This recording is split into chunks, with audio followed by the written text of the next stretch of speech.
తమ ఫోన్లు ఏమైనా హ్యాక్ అవుతాయా లేదంటే తమ అకౌంట్లలో ఉన్న డబ్బులు కానివ్వండి లేకుంటే పర్సనల్ డాటా కానీ ఏమన్నా చోరీ అయిద్దా అని ఒక సందేహం అయితే ఉంది ప్రజలలో.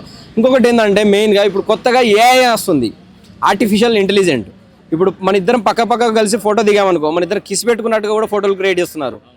సో ఏంటంటే వాళ్ళ భార్యాభర్తలు దిగిన ఫోటోలు ఉంటాయి, అన్న చెల్లెలు దిగిన ఫోటోలు ఉంటాయి. డాటా మిస్యూజ్ అవ్వడం వల్ల చాలా పెద్ద ఎత్తున ప్రమాదం జరిగే అవకాశం ఉంది. సో ప్రజలందరూ కూడా కొంతవరకు అయోమయంలో ఉన్నారు. ఏంటి ఈ యాప్, అసలు ఈ యాప్ ద్వారా ఏం చేయబోతున్నారు, ఇంకా ఏమన్నా మిస్యూజ్ చేయబోతున్నారా? ఎందుకంటే గతంలో వాళ్ళు వాలంటరీ వ్యవస్థ పెట్టినప్పుడు కూడా చాలా అనేక రూమర్స్ వచ్చినాయి. ఎందుకంటే మహిళల అదృశ్యం అవ్వడం, లేదంటే పెన్షన్లు కొంతమందికి ఇవ్వడం లేకపోవడం, రేపులు చేయడం అనేది కొన్ని అంశాలు కొత్త అంశాలు ఇచ్చాయి. అంటే సో ఫర్దర్గా వాళ్ళు ఎంప్లాయ్మెంట్ క్రియేట్ చేసినప్పటికీ కొన్ని రూమర్స్ అయితే వచ్చినాయి. అందులో ఎంతవరకు వాస్తవాలున్నాయి అవాస్తవాలున్నాయి అనేది నేను లోపలికి డెప్త్గా చెప్పలేట్లేను.